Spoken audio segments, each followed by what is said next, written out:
Hi అండి. గుమ్మడికాయ కూర అయితే ఉడుతుందన్నమాట అండి. గుమ్మడికాయ అయితే పెళ్లి కాకముందు మా ఊర్లో ఉన్నప్పుడు అప్పుడప్పుడు తినేదాన్ని కానివ్వండి. ఇంకొకసారి కూడా నేను వండలేదు అనమాట నా పెళ్ళి అయ్యాక ఇంట్లో అయితే కనుక.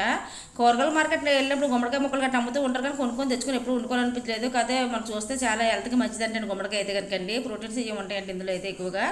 అందుకని గుమ్మడికాయ అయితే అనుకోకుండా మా ఫ్రెండ్ అయితే తీసుకొచ్చిందండి. ఇంకా ఇదైతే హల్వా కానీ లేదంటే దగ్గరగా అదే బెల్లం వేసుకొని దగ్గరగా ఉడకబెట్టుకొని తిన్నప్పుడు టేస్ట్ అయితే బిల్లే ఉంటుంది మాట. చాలాసార్లు అయితే బెల్లం వేసుకొని ఉడకబెట్టుకొని తిన్నప్పుడు అయితే మా ఫ్రెండ్స్ వాళ్ళు నాకు ఇచ్చేవారు మాట. నేను తినేదాన్ని సూపర్గా ఉంటుందండి. అలాగని తినచ్చు కదా. ఉప్పు కారం అన్నీ వేసుకొని కొంచెం తాలింపు వేసుకొని కూడా నార్మల్గా తినచ్చు. కారం కారంగా తగులుతుంది అన్నమాట. ఈరోజు అయితే కర్రీ ఉంటున్నానండి. ఇంట్లో అయితే ఏ కూరగాయలు లేవు, ఏం వండుదామో ఆలోచిస్తుంటే మొన్న అయితే మా ఫ్రెండ్ అయితే తీసుకొచ్చిన మొక్క అయితే ఫ్రిడ్జ్లో ఉంది కదా, ఇదైతే వండేద్దాం అని చెప్పేసి వంటగట్టుగా స్టార్ట్ చేశానండి. ఫస్ట్ అయితే గుమ్మడికాయ ముక్కలు చిన్న చిన్న ముక్కలు కోసుకున్నాను. లోపల ఉన్నదంతా తీసేసి పిక్కలు గట్ట ఉంటాయి కదా, తీసేసి పక్కన పెట్టేసుకొని ప్యాన్ పెట్టుకొని కొంచెం అయితే ఆయిల్ వేసుకొని దాంట్లో అయితే పోపులు అయితే వేసుకున్నాను. పోపులు అయితే ఎగిపోయాక అయితే కనుక ఒక ఉల్లిపాయ వేసుకున్నానండి. తర్వాత పచ్చిమిర్చి అయితే వేసుకున్నానండి. ఇంకా అయితే ఎగిపోయాక ఇంకా తర్వాత అయితే అల్లం గట్ట వేసుకొచ్చేట అల్లం ముక్కలు గట్ట నా దగ్గర లేవని చెప్పేసి వేయలేదు మాట అండి.